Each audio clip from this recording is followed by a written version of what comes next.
Kalian harus tahu kekejaman Israel terhadap Palestina. Yang pertama, geonosida. Yang kedua, penyerangan rumah sakit. Yang ketiga, penindasan terhadap wartawan. Dan yang keempat, kekejaman terhadap anak-anak.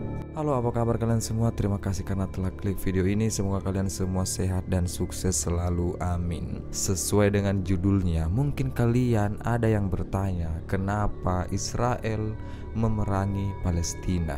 Baik, kita akan bahas sekarang di sini, dan kalian juga harus tahu biar kalian tidak salah paham tentang apa yang terjadi antara Israel dan Palestina. Sebelum kita mulai videonya, jangan lupa like, comment, subscribe, dan juga share video ini kepada teman-teman kalian. Nah, pertama-tama saya akan bacakan kepada kalian sejarah awal mula konflik antara Israel dan Palestina. Dimulainya konflik Israel dan Palestina berawal pada akhir abad ke-19 ketika Zionis berusaha mendirikan tanah air bagi orang-orang Yahudi di Palestina yang saat itu masih dikuasai oleh Ottoman. Nah, di mana saat itu diadakan sebuah deklarasi pada tahun 1917 yang dikeluarkan oleh pemerintah Inggris untuk mendukung gagasan tanah air Yahudi di Palestina. Nah, hal ini menyebabkan masuknya imigran Yahudi ke wilayah tersebut setelah Perang Dunia II. Dan memang saat itu dukungan secara internasional meningkat untuk membentuk negara Yahudi di Palestina yang mengarah pada pembentukan Israel pada tahun 1948. Jadi memang awalnya tidak ada negara Israel, yang ada itu orang-orang Israel yang datang ke Palestina ingin mendirikan negara di Palestina. Nah, selanjutnya di sini pembentukan Israel dan perang yang terjadi menyebabkan ratusan warga Palestina mengungsi dan menjadi pengungsi di tanahnya sendiri.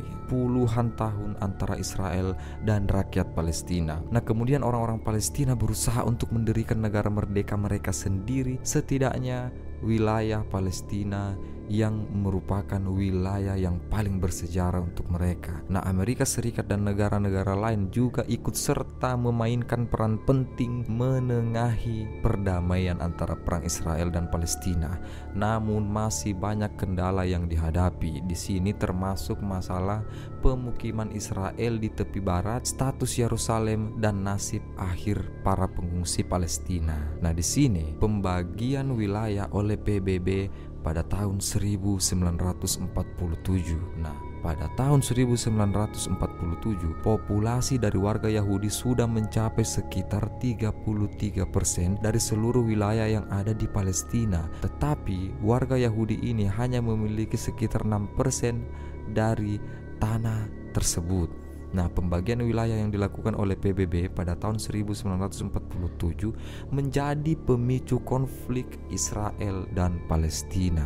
Nah, di sini PBB mempunyai wilayah Palestina untuk menjadi dua negara, satu negara Yahudi dan satu lagi negara Arab. Nah, di sini tentu saja Palestina menolak keputusan tersebut karena tidak ingin memberikan 55% Palestina kepada Yahudi. Ya iya dong. Masa negara kita mau dibagi dua dan diberikan kepada orang lain? Ya tidak mungkin lah.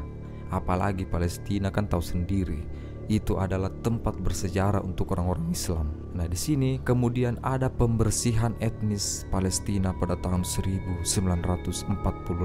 Nah, para militer Zionis memulai operasi militer mereka dalam menghancurkan kota dan desa yang ada di Palestina demi memperluas perbatasan dari negara Zionis. Gerakan Zionis merebut hingga 78% wilayah Palestina dan sebanyak 15.000 warga Palestina terbunuh melalui gerakan ini. Diperkirakan sekitar 750.000 warga negara Palestina yang dipaksa keluar dari rumah mereka. Peristiwa ini disebut oleh warga Palestina sebagai Nakbah, yang artinya malapetaka dalam bahasa Arab. Lalu kemudian di sini ada pendirian negara Israel pada tanggal 15 Mei 1948.